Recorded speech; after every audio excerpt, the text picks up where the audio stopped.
Formación continuada de diagnóstico y tratamiento por la imagen, y a los ponentes del día de hoy, a María Jesús Rebelles del Servicio de Medicina Nuclear y a Héctor Fernández del Servicio de Radiofísica y Protección Radiológica, ambos del Hospital Universitario de Navarra, que van a presentar los puntos claves para la realización de la terapia con teragnosis, experiencia con herramientas en dosimetría. Le recuerdo a la audiencia que las preguntas y comentarios se deben hacer por escrito en el chat y bueno, ya podéis comenzar con la presentación. Vale. Pues muchas gracias por la invitación a dar esta sesión. Gracias también por el esfuerzo de esta plataforma, como decíamos al principio, y gracias también a todos pues, los sponsors que están detrás de estas ayudas también, ¿no? Nuestro título es este, Puntos claves para la realización de la terapia con teragnosis, y comentar un poco cómo va a ser la charla. Queremos transmitir nuestras lecciones, ¿no? Nuestro aprendizaje en este tiempo que llevamos en la radioembolización hepática y dar unas pequeñas pinceladas del tratamiento de tumores neuroendocrinos con el lutecio. En nuestra experiencia, nosotros trabajamos con los 3 tipos de microesferas que hay en el mercado, de vidrio y de resina marcados con nitrio 90 y de poliácido láctico, que es las marcadas con Olmio. Tratamos los tumores neuroendocrinos con el radiofármaco comercializado en España, el lutecio dotatate, y nuestras herramientas de dosimetría son principalmente el MIM, y también hemos trabajado con el Simplicity y el QSuite. Para enmarcar un poco la sesión, queríamos explicar brevemente la radioembolización. Es un tratamiento para las lesiones hepáticas, tanto tumores primarios como metastásicos. Se basan en administrar microesferas cargadas con nitrio 90 o olmio 166, basándonos o aprovechándonos que el tumor hepático se vasculariza principalmente por las arterias hepáticas, mientras que el resto del hígado se nutre por el sistema venoso. Esas microesferas inyectadas se introducen en el tumor y quedan alojadas en la microvasculatura del tumor. Y es verdad que producen un efecto microembólico, pero sobre todo el efecto que produce es gracias a la radiación beta de corto alcance que tienen en esas partículas cargadas. Como decíamos, trabajamos con los 3 tipos de esferas, de resina, de vidrio y de poliácido láctico. La principal diferencia es la actividad por esfera, ¿no? Siendo las esferas con vidrio la que más actividad por esfera tienen, que esto también tendrá consecuencias, ¿no? que luego veremos. Las guías recogen cómo se debe tratar cada paciente según el tipo de microesferas que utilices. No va a ser lo mismo las dosis que necesitan los tumores según el tipo de microesferas, ¿no? Los estudios dosis-respuesta, ¿no?, han dado como las claves para esto, ¿no? No es lo mismo tratar un hepatocarcinoma o un colangiocarcinoma, no es lo mismo tratar con tu objetivo de realizar una segmentectomía o una tumorectomía, y esas dosis, las dosis que se quieren alcanzar en ese tumor o en ese tejido sano, van a depender del tipo de microesferas que utilices, ¿no? No es lo mismo el nitrio 90, la dosis que necesitas para hepatocarcinoma, que por ejemplo si trabajas con las microesferas de Olmio. El procedimiento, ¿cómo empieza? Empieza por una simulación, ¿no? Empieza en el angiógrafo, en el que estudiamos el mapa vascular, ¿no? Estudiamos cómo se nutre el tumor, valoramos qué puntos de inyección necesitamos para cubrir todo el tumor. Valoramos también cómo vamos a inyectar, si va a ser una inyección proximal cerca de la arteria hepática o va a ser una inyección distal cerca del tumor. Y valoramos también depósitos extrahepáticos, ¿no? Que no tengamos nada en el hígado, en el duodeno, ¿no? Que pues, luego en el tratamiento nos pueda provocar un efecto, una úlcera, ¿no? Y también valoramos que no haya un shunt hepatopulmonar alto, ¿no? que va a producir que se desestime el tratamiento. En ese momento, ¿no?, cuando ya tenemos todo el mapa vascular claro, inyectamos las partículas de la simulación, que si trabajamos con microesferas cargadas de itrio serán macroregados, y si trabajamos con Olmio será la misma partícula, un Olmio 166. Una vez que inyectamos el macroregado, el paciente sube a medicina nuclear y se realiza una imagen, una gammagrafía, para valorar que toda la cobertura del tumor, ¿no? Si se ha cubierto todo el tumor, valorar también lo mismo que en el angiógrafo, posibles depósitos extrahepáticos y realizamos la dosimetría, ¿no? ¿Qué dosis necesitamos para tratar a estas lesiones? En el tratamiento repetimos exactamente lo mismo, ¿no? El angiografista ya sabe a qué arterias tiene que llegar para cubrir todo el tumor y en este caso lo que inyectamos son ya las microesferas cargadas con itrio 90 o el olmio 166. Entonces, si utilizamos las partículas de olmio, las partículas van a ser las mismas en la simulación que en el tratamiento, ¿no? Mientras que si trabajamos con partículas de itrio 90, la simulación es con macroagregados y el tratamiento con itrio 90. Después de ese tratamiento se realiza una gamografía por vía menstrual o un PET-CT para valorar la distribución y comprobar con dosimetría que se han alcanzado esas dosis objetivo. Entonces tenemos hay una máxima, ¿no? Que en principio la simulación predice el tratamiento. Los puntos claves que creemos que son importantes saber que pueden afectar a esta máxima, ¿no? Si se trabaja con partículas de macroagregados en la simulación, hay que tener en cuenta que la forma y el tamaño no son iguales, ¿no? Aquí ponemos unas imágenes que la forma de los macroagregados y el tamaño no son los mismos que las partículas del olmio. ¿Esto qué consecuencias tiene? Sobre todo los macroagregados, por su pequeño tamaño, atraviesan toda la vascularización hepática y llegan al pulmón y pueden sobreestimar el shunt hepatopulmonar. Esto, si el shunt es muy alto, se desestima el tratamiento por las consecuencias que tiene la radiación en el pulmón y pues puede ser un problema, ¿no? Sobreestimar un shunt hepatopulmonar y anular un tratamiento que se podía hacer. Ahora luego veremos un caso clínico también sobre esto. Y luego es verdad que a punto a favor de los macroagregados es que te permite preparar una proporción deseada, ¿no? que necesita el tumor. Si en el angiógrafo, por ejemplo, te dice el angiografista que el tumor se vasculariza por dos arterias al 50%, ¿no? O sea, el tumor 50% se cubre con una arteria y el 50% por otra. En ese momento le puedes pedir a la radiofarmacia que te prepare 2 dosis al 50% de macroagregados, ¿no? 4 milicurios en total, 2 y 2. ¿Qué pasa con las microesferas de olmio? Pues que es verdad que las esferas de simulación y el tratamiento utilizando este tipo de esferas son iguales, pero lo que no es igual es el número de esferas, ¿no? Que lo veremos con un caso clínico también y que tiene consecuencias, ¿no? Un punto un poco más, o sea, no te permite el juego, las microesferas de olmio, es el juego de los macroagregados, de preparar en el momento esas dosis de, por ejemplo, como decíamos, de un tumor al 50%, ¿no? Porque ya vienen prefijadas, ¿no? No sabemos la vascularización del tumor en el momento que pedimos las dosis del olmio y ya vienen prefijadas normalmente con esta proporción, ¿no? Entonces, si en ese momento el angiografista ve un tumor pues, al 50%, en la simulación tenemos que trabajar en el tratamiento que se acerque más a la realidad, ¿no? Tenemos que ajustar la dosimetría para que se ajuste a la realidad de un tumor que se vascularice al 50%. El caso clínico que queríamos mostrar para saber que quizá en la valoración y el tratamiento no siempre lo predice, ¿no? Por el número de esferas, es este caso clínico que tuvimos hace poco. Es un paciente con un colangiocarcinoma que prescribimos en la simulación 6 gigabecquerelios en 2 inyecciones a un volumen de 400 mililitros.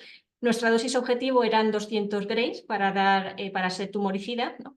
Y lo hicimos con una inyección distal para no irradiar tejido sano. La verdad es que era un vídeo, pero hemos visto que esto era un vídeo, hemos visto que no se ha fijado bien, pero bueno, nos tenéis que creer que la simulación y el tratamiento fueron exactamente igual, ¿no? La distribución de las microesferas eran iguales, ¿no? en el tumor. ¿Qué pasó? Que después del tratamiento el paciente empezó con dolor, con intolerancia oral y se le hizo un TAC angiográfico porque se sospechaba hemorragia digestiva alta. Los resultados no fueron concluyentes, no se dio ningún signo de sangrado y el paciente presentó estos síntomas durante 3 días y luego mejoró y se dio de alta, ¿no? Entonces, pensando el porqué de este dolor, de esta clínica del paciente, pensamos que en la simulación se inyectan un número de esferas y en el tratamiento otro, ¿no? O sea, probablemente el número de esferas fue tan alto en el tratamiento que produjo una microembolia, ¿no? Esa microembolia isquemia y de ahí el dolor, ¿no? ¿Cómo calculamos el número de esferas en este caso? Pues sabemos que en este caso fue con terumo, sabemos que la actividad por esfera está entre 200 y 400 becquerelios. Entonces cogimos los 6 gigabecquerelios que teníamos y lo dividimos por la actividad por esfera para saber el número de esferas, ¿no? Estos 20 millones de esferas realmente eran muchas esferas para el tipo de inyección que habíamos hecho, que era una inyección distal, ¿no? Entonces, concluimos que quizá, bueno, nuestra lección en este caso fue que quizá no hace falta una inyección tan distal cuando una más proximal tampoco afectaba tanto al sistema, al parénquima hepático, ¿no? El paciente podía soportar una inyección más proximal. Vale, y bueno, en esta charla vamos a hablar también sobre las herramientas que tenemos para hacer cálculos de dosis en este tipo de tratamientos y para ello pues consideramos necesario explicar un poco qué tienen en el fondo estos programas, ¿no? Porque al fin y al cabo, aunque estos programas presentan bastantes beneficios, sobre todo de cara a automatizar procesos, es importante conocer cómo trabajan, porque muchas veces, si no sigues el proceso de forma adecuada, el planificador te va a acabar dando un número, solo que ese número pues, no va a ser fiable, ¿no?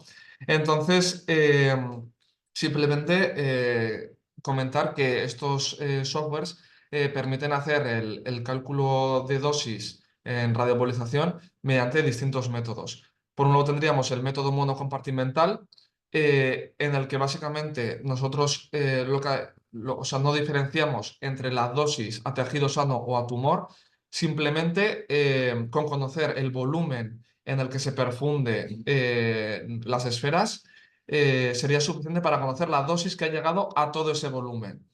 Este método principalmente está indicado en los tratamientos de segmentectomía, puesto que independientemente de si dentro del segmento hay lesión o hay parénquima sano, el objetivo es matar todo el segmento.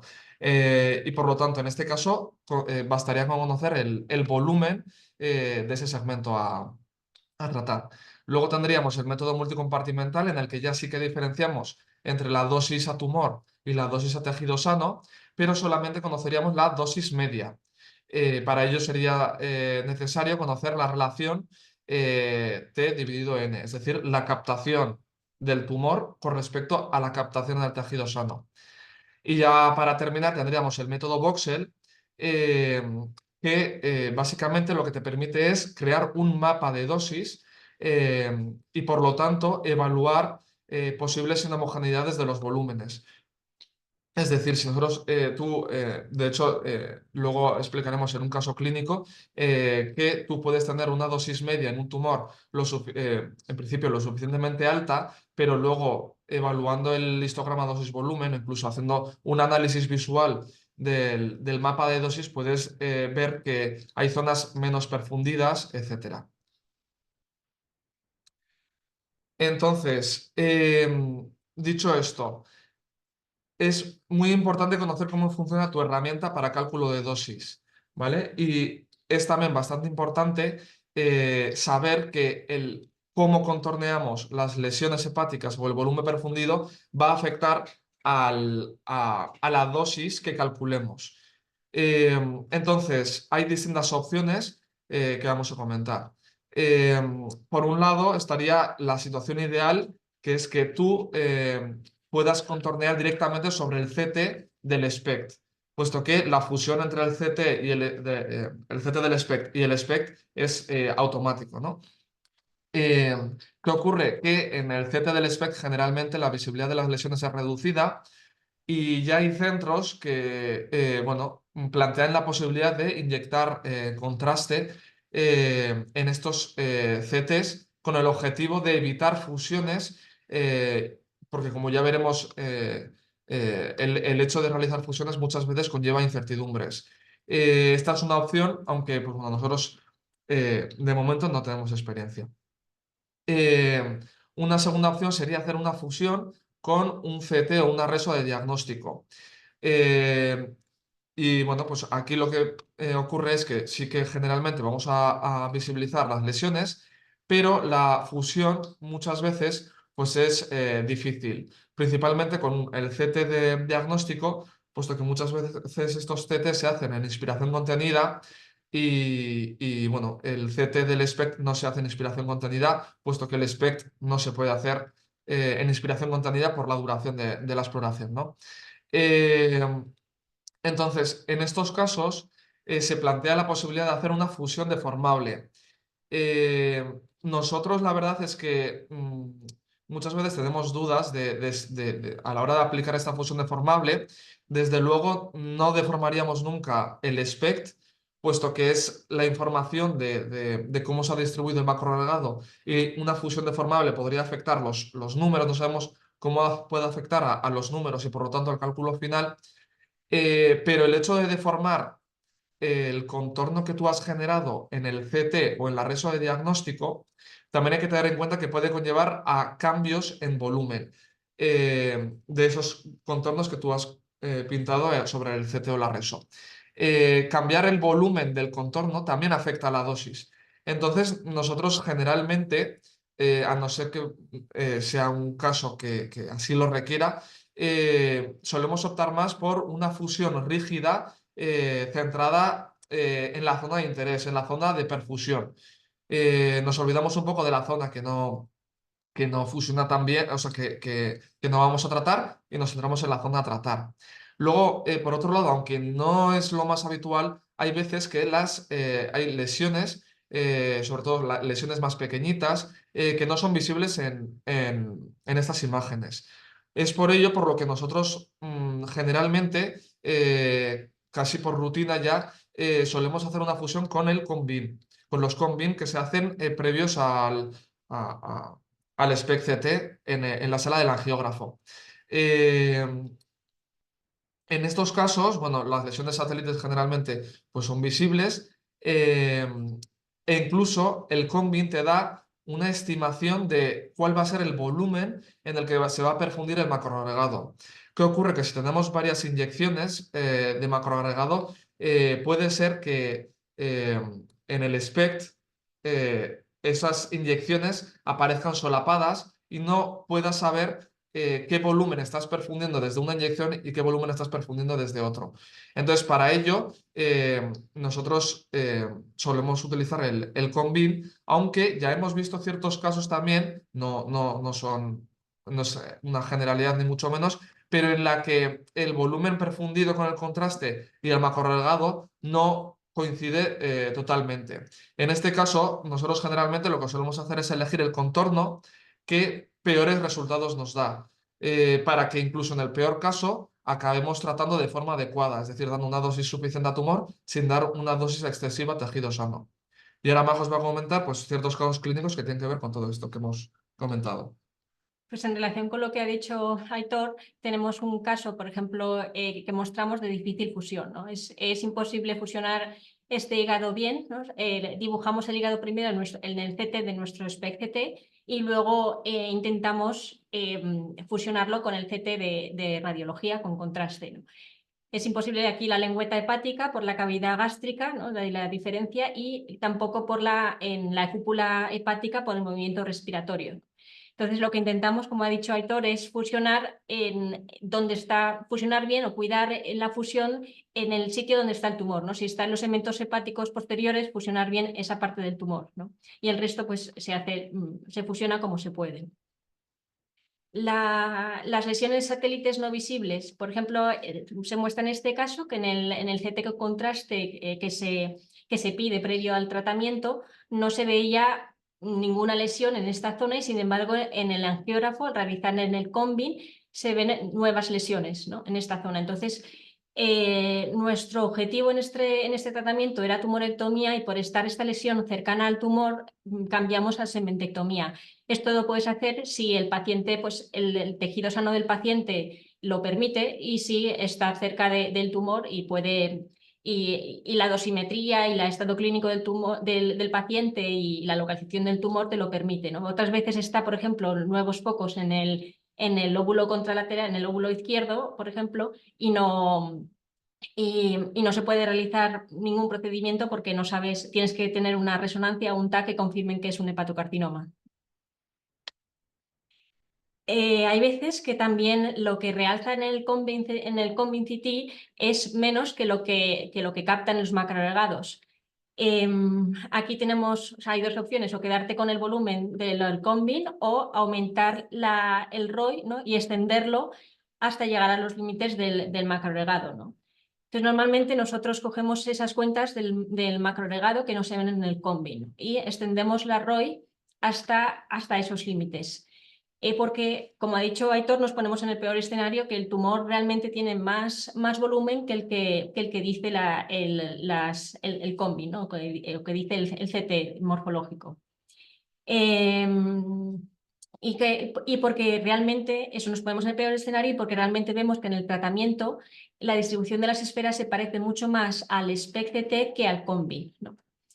Y esta imagen también me permite explicar que en estas lesiones donde hay una zona hipoperfundida en el tumor, realizamos un ROI tanto en la simulación como en el tratamiento para confirmar que se llegan también a dosis tumoricidas en esa zona. Porque si no se llega, puede ser como bueno, un foco tiene más probabilidades de que recidive en esa zona, ¿no?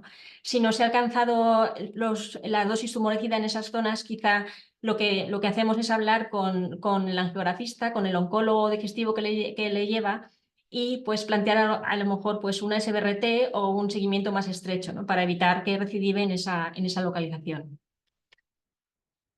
Vale. Y bueno, entonces, más factores a tener en cuenta a la hora de utilizar estos softwares de dosimetría, ¿no?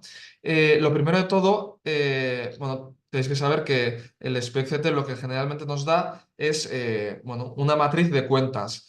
Esas cuentas nosotros las tenemos que convertir a actividad en gigabecquerelios, la unidad que sea, mediante un factor de conversión. Entonces, ¿cómo se obtiene ese factor de conversión?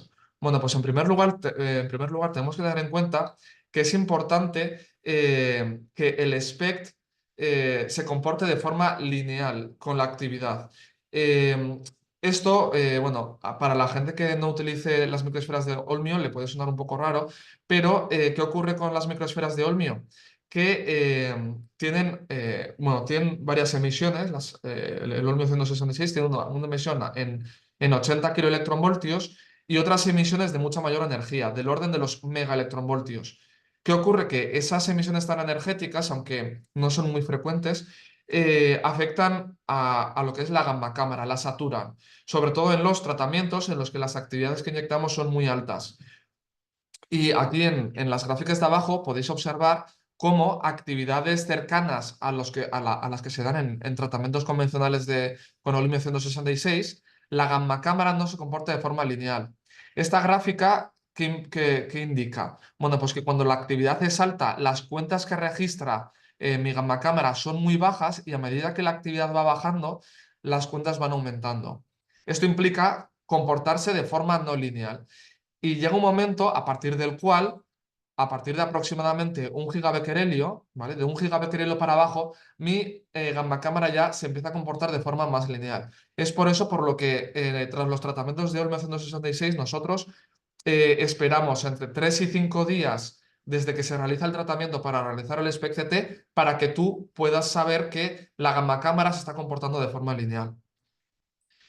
En segundo lugar, bien, nosotros podemos hacer, bueno, convertir la matriz de cuentas a actividad de dos formas. Bien, mediante una calibración absoluta, que sería el caso del PET, ¿vale? O una calibración relativa, que la comentaré más posteriormente.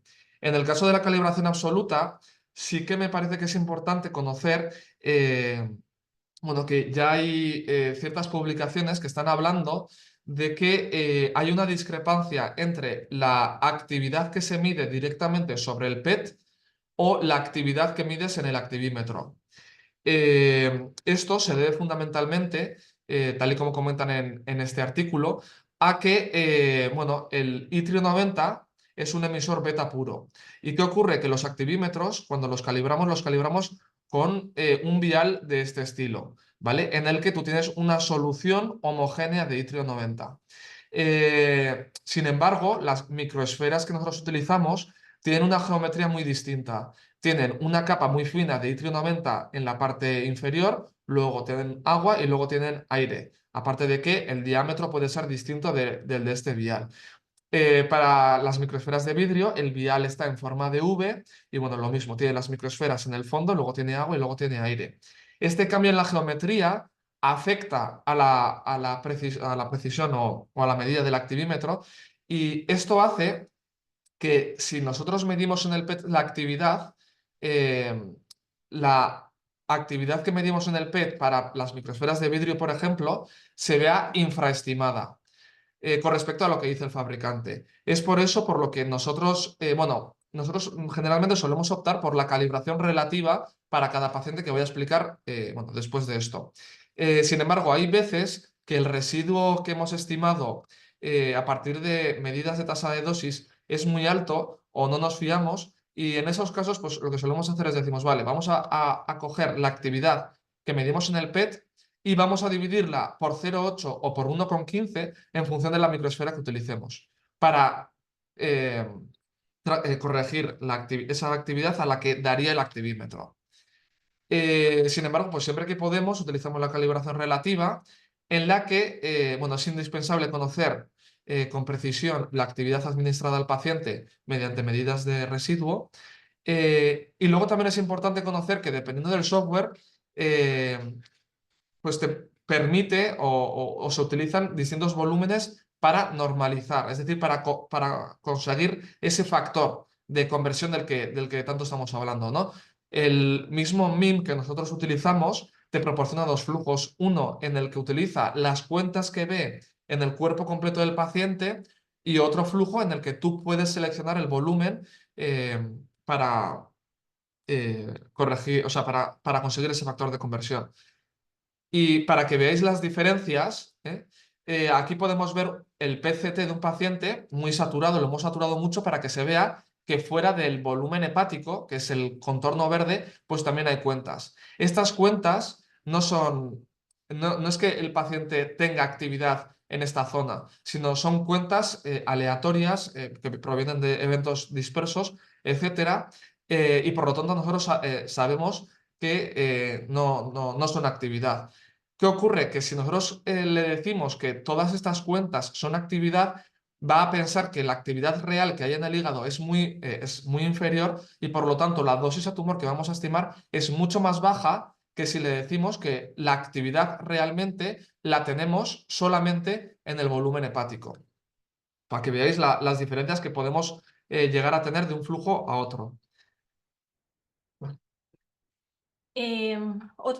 Otro problema que nos encontramos son lesiones que están quizá en la cúpula hepática y que por el movimiento respiratorio esa actividad se ve también en el pulmón.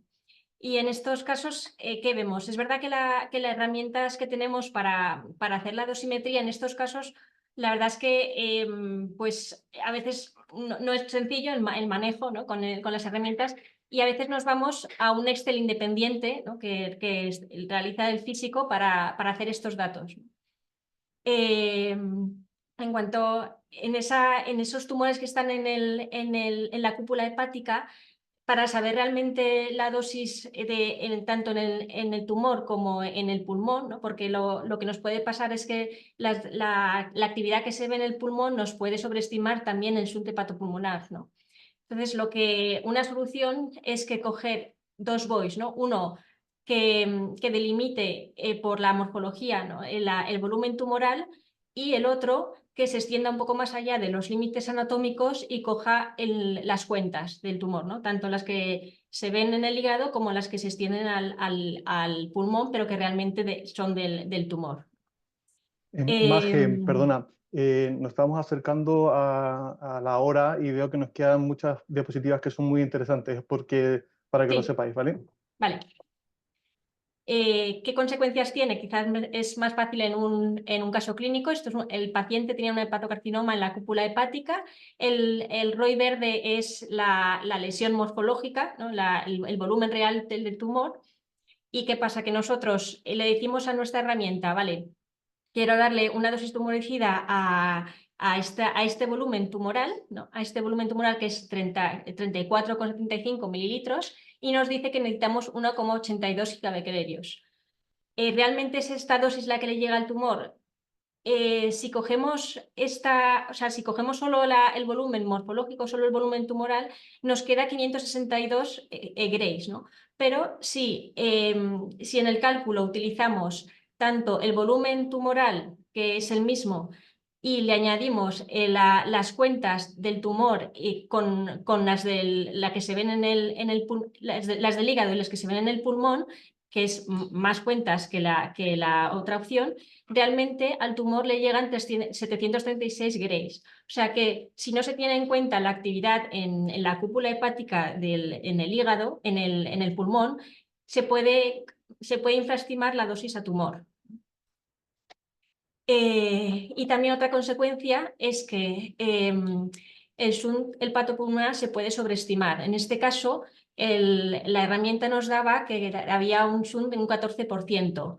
Y la solución que damos es que cogemos, asumimos que las densidades de cuentas en el pulmón derecho son las mismas que en el izquierdo. Entonces cogemos las cuentas del pulmón izquierdo y lo multiplicamos por el volumen total del pulmón. Y cae, entonces, el resultado que tenemos es que pasamos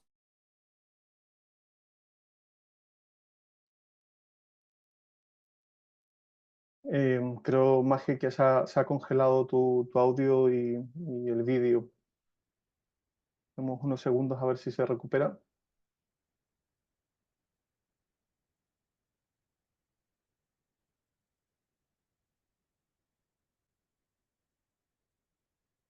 necrosis. En este tipo de pacientes donde quizá el techo de dosimetría nos lo pone el parénquima hepático, porque el sano, ¿no? Porque llega mucha actividad, tengo este techo, ¿no? Y le digo a mi herramienta, dime qué actividad le puedo dar al tumor sin pasarme de esta dosis al tejido sano. Y me dice que son 191 Grays, ¿no? Pero si yo no considero esta parte necrótica, con el mismo techo dosimétrico del tejido sano, llego a 207 Grays, ¿no? O sea que también puedo...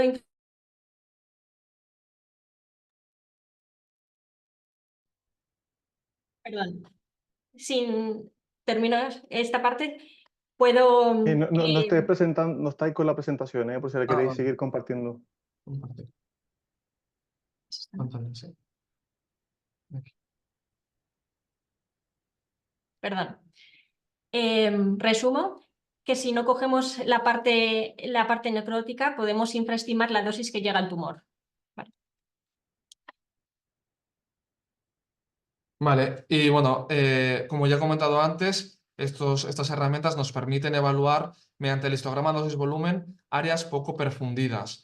Y para ello paso también directamente al caso clínico. Aquí podemos ver el contorno que nosotros hemos dibujado a partir de, pues bien sea el CONVIN o del CT diagnóstico, y podemos ver cómo el tumor tiene una zona muy poco perfundida y otra muy perfundida. En este caso, lo que queríamos hacer era una segmentectomía, pero asegurarnos también de que la dosis a la zona poco profundidad del tumor era lo suficientemente alta como para no tener que cambiar el abordaje de este paciente. Entonces, en este caso, ¿qué es lo que vimos? Que la dosis media del tumor era muy alta, ¿vale? Pero el D90, ¿vale? Del tumor, que podría parecerse a lo que sería la dosis mínima del tumor, pues era mucho más baja que la dosis media, aunque pues con toda la actividad que habíamos decidido meter, llegamos hasta los 653 Grays de dosis, bueno, de 90, que es bastante alto. Pero como se puede ver, el histograma te permite evaluar esa inhomogeneidad en el tumor. Bueno, la segunda parte de la charla va a ser unas pinceladas sobre la dosimetría del tratamiento de tumores neuroendocrinos con lutecio dotatate. ¿Vale? Es parte de la gran teragnosis, ¿no? Que entran muchos tipos de tumores, como también la próstata. Se basa en introducir un radiofármaco que tiene una partícula radioactiva, en este caso es el lutecio, que se une a unos receptores de somatostatina que se sobreexpresan en los tumores neuroendocrinos. Entonces, lo primero que tenemos que hacer es confirmar que nuestro paciente tiene estos receptores de somatostatina que se realiza mediante mediante el PET galio, ¿no? Que nos confirma que tiene estos receptores de somatostatina. Y a continuación podemos pedir el tratamiento. El tratamiento consiste en 4 ciclos de 200 milicurios cada uno, cada 8 o 10 semanas. Y gracias a las publicaciones que van apareciendo, pues parece que existe una relación dosis absorbida-respuesta de estos tumores, y de ahí que hayamos empezado la dosimetría en este tipo de tumor. Perdón, si podemos ir concluyendo para poder ajustarnos a los Sí, tiempos. sí. Vale, entonces, vamos, o sea, simplemente queríamos comentar que es importante saber en qué momentos hacer el SPECT a los pacientes. Para eso, pues bueno, existen guías como la de la Sociedad Europea, y en la que nosotros nos basamos para realizar los SPECTs en 3 momentos distintos, a las 24, 48 y 168 horas. Estos programas generalmente pues, te permiten contornear de forma bastante sencilla, muchas veces implementando soluciones de IA, ¿vale? Y eso en cuanto a los órganos de riesgo. En el caso de las lesiones, muchas veces tenemos que delimitarlos nosotros de forma manual y, bueno, nosotros simplemente queríamos comentaros unos casos en los que esta herramienta PETEX Plus, que es una herramienta basada en gradientes que tiene MIM, ¿cómo lo utilizamos? Nosotros generalmente solemos contornear sobre el PET porque tiene mucha mayor resolución espacial y porque esta herramienta funciona mejor. Este es el caso clínico de un paciente con una metástasis ósea en la que podemos ver que esa herramienta no funciona de forma adecuada porque dibuja un volumen muy grande. Lo mismo ocurre en el caso de un paciente con ganglios afectos, ¿vale? En el que esa misma herramienta contornea un volumen demasiado grande en el SPECT, y en el caso de las lesiones hepáticas, pues muchas veces en el CT no son visibles y por lo tanto lo que hacemos es fiarnos del volumen que nos dice el PET para trasladarlo al SPECT. Una vez hecho esto, pues el software va dando los pasos necesarios como hacer fusiones, eh, caracterizamos la curva mediante una mona exponencial o en algunas cosas una vía exponencial, lo que nos permite obtener un mapa de dosis y un histograma dosis-volumen que ya hemos comentado en el caso de la radioembolización. Y bueno, esto es simplemente que nosotros el protocolo lo simplificamos en el segundo y tercer ciclo con un solo SPECT-CT, y aquí os mostrábamos un poco la incertidumbre que cometemos al utilizar solamente un punto temporal, pero que vemos necesario hacerlo así para evitar hacer muchísimos SPECT-CTs y sobrecargar las cámaras. Y bueno, ¿nosotros qué experiencia tendremos sobre la relación dosis-respuesta? Pues de momento necesitamos hacer un análisis más profundo, pero sí que hemos visto que aquellos pacientes que tienen unas dosis altas en primer ciclo, pues generalmente hemos visto, pues, por ejemplo, este es un caso en el que el paciente claramente presenta una disminución de los volúmenes. Y eso era todo. Muchas gracias, María Jesús y Héctor. Bueno, hay un par de preguntas. Pregunta Salva, ¿cuál es el mejor método para realizar la dosimetría en la radioembolización y en la teragnosis en general, pues, en vuestra opinión?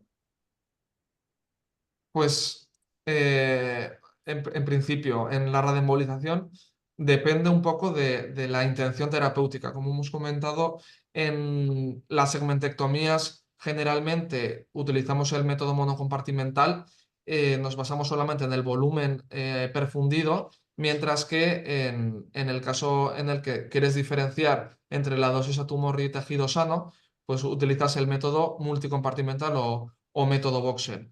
Y de las herramientas que se utilizan, ¿tenéis alguna favorita de los diferentes software que existen?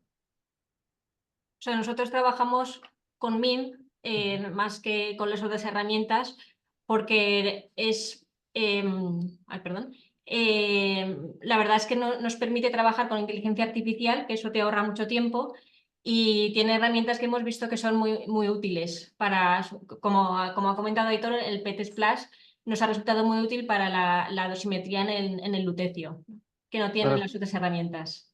justo eso me lleva a la siguiente pregunta de Salva, que preguntaba si había herramientas de inteligencia artificial para ayudar en la planificación. Aparte de la que habéis comentado, ¿qué hay y qué veis para el futuro?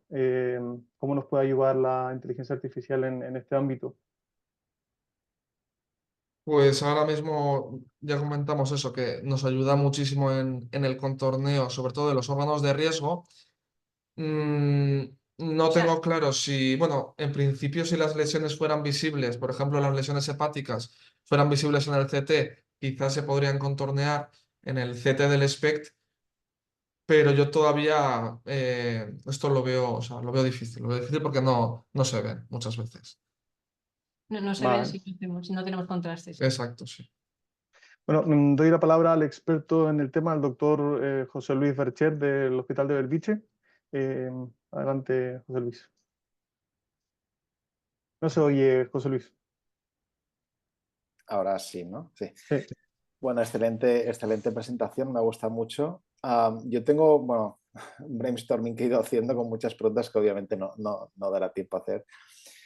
Pero un poco, según tengo entendido, vosotros en vuestro centro tenéis disponibles los 3 dispositivos médicos para reembolización, ¿verdad? De las 3 empresas diferentes.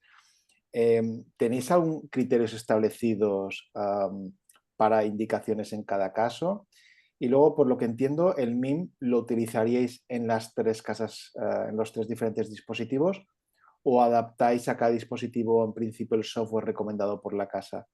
Porque eso a veces nosotros también, al principio, cuando hacíamos esporádicamente algún otro, ¿no? El volver un poco a cambiar el chip para utilizar cada software al principio nos suponía un poco un desafío. No sé cómo vosotros lo tenéis organizado. Sí. Utilizamos las tres tipos de microesferas. La verdad es que para lesiones pequeñas preferimos las de Terasphere porque tienen más actividad por esfera y por tanto necesitas menos números de esferas para evitar esos reflujos que hemos mostrado, ¿no? Un caso clínico con reflujo. Entonces, para lesiones pequeñas preferimos la Terasphere y para lesiones más grandes, es verdad que con pues, Sirtex, Olmio también, o sea, normalmente optamos por esa opción, pero sobre todo la diferencia son las lesiones pequeñas, ¿no? Y Respecto, ¿sí? no, perdón, que ibas a Ah, contestar. Al software, sí. el software. Sí. Nosotros ya tenemos el MIM como oficialmente, ya mucho nos ha costado, entonces utilizamos en las 3 casas comerciales ese tipo de el MIM. Es verdad que para cada tipo de esfera hacemos una corrección, ¿no? Como ha comentado, hacemos una corrección según el tipo de esfera, ¿no? Y la verdad es que Bueno, parece que se ha vuelto a congelar la imagen. No sé si podemos aprovechar a dar paso al doctor Salvador Pedraza para concluir la sesión y para estar dentro de la programación. Sí, pues nada, muchísimas gracias, Sebastián, por tu excelente modelo. Gracias también, José Luis, por tus comentarios. La verdad es que estaríamos 2 horas más con Maje y con Aitor. Maje, Aitor, Sí. estábamos ya un poco cerrando. Muchísimas gracias por vuestra excelente presentación. Yo creo que estaríamos 2 horas más, de verdad. O sea, ya quedamos otro día, pero yo creo que habéis dejado claramente de relevancia, la relevancia de la dosimetría, lo importante que es y la colaboración entre el médico nuclear y el radiofísico. Es clarísimo. Y habéis implicado muy bien las diferentes herramientas, la importancia de la planificación. Y no sé, si queréis dar un mensaje final a la audiencia, por favor, Maje, Aitor. Bueno, yo sobre todo, bueno, por mi parte es verdad, animar a todos los físicos y a los médicos nucleares y a los radiólogos que trabajen conjuntamente porque la verdad es que se aprende mucho y a la corta y a la larga la verdad es que vale la pena. O sea, vale la pena. Perfecto. Eso es. Y yo un poco lo Bueno, mismo que Maje, que colaborar es siempre mejor. O sea, cuatro ojos ven más que dos y encima que los conocimientos Se se, potencian. se potencian. Eso es. Muy bien, perfecto. Oye, pues contaremos seguro con vosotros. Muchas gracias. Simplemente esta semana ya no hacemos sesiones, hay un congreso en Viena y por lo tanto no hay sesiones. Volvemos el lunes que viene con una sesión de la doctora Violeta Catalá sobre resonancia de próstata más allá del PIRAT. ¿Qué necesitamos saber? La pregunta que se hace ella es qué necesita saber el urólogo para hacer una correcta prostatectomía. Y si estáis todos invitados, que tengáis un gran día y una gran semana. Muchas gracias, Sebas, gracias, José Luis, gracias, Maje, gracias, Aitor, gracias, Dani. Estamos en contacto. Un saludo a todos. Nos Gracias. vemos. Hasta Hasta luego. luego. buenos Gracias, días, que vaya adiós. muy bien. Hasta luego.